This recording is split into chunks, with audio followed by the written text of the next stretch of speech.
Waalaikumsalam warahmatullahi wabarakatuh. Apa kabar semuanya? Alhamdulillah baik, Bu.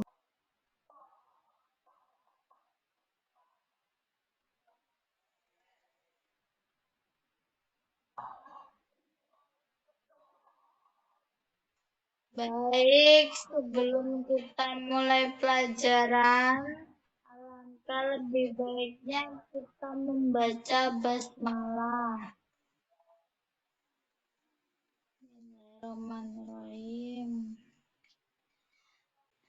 Baik, untuk pertemuan pertama ini akan membahas materi mengenai sumber hukum yang disepakati dan tidak disepakati ulama. Fungsi kedudukan Al-Quran adalah sebagai sumber hukum Islam yang pertama.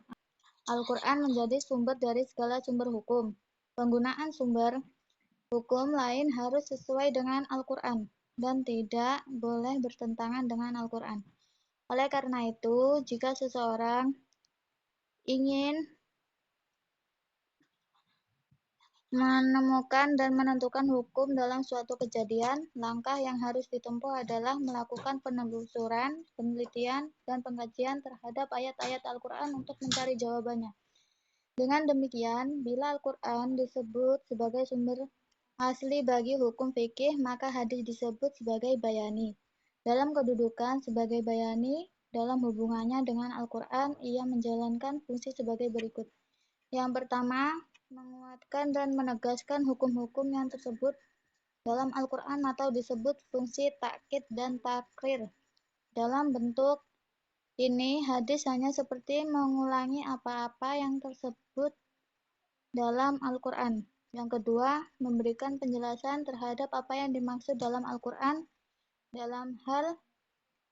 Yang ketiga, menjelaskan arti yang masih samar dalam Al-Quran. Yang keempat, merinci apa-apa yang dalam Al-Quran disebutkan secara garis besar. Yang kelima, membatasi apa-apa yang dalam Al-Quran disebutkan secara umum. Yang keenam, memperluas maksud dari sesuatu yang tersebut dalam Al-Quran. Dan yang kedua, al-sunnah atau al-hadis pada dasarnya berfungsi sebagai penjelas terhadap hukum-hukum yang terdapat dalam Al-Quran. Kedudukan sebagai sumber bayani ini sudah digariskan oleh Allah Subhanahu wa Ta'ala. Al-hadis sebagai sumber hukum yang kedua berfungsi sebagai penguat, sebagai pemberi keterangan, sebagai pentaksis keumuman, dan membuat hukum baru yang ketentuannya tidak ada di dalam Al-Quran. Hukum-hukum yang ditetapkan oleh Rasulullah Muhammad SAW ada kalanya akan petunjuk ilham dari Allah SWT dan ada kalanya bersifat dari ijtihad. Fungsi dari hadis hukum Islam juga dijelaskan dalam Al-Quran. Jika Al-Quran adalah sumber hukum Islam pertama, maka hadis merupakan sumber kedua setelah Al-Quran. Kedua terkait secara erat dan tidak bisa dipisahkan satu sama lain. Apa ada yang ingin ditanyakan mengenai fungsi dari kedudukan Al-Quran dan Al-Sunnah sebagai sumber hukum yang disepakati ulama?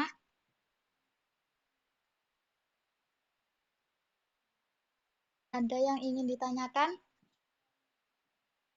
Atau sudah cukup?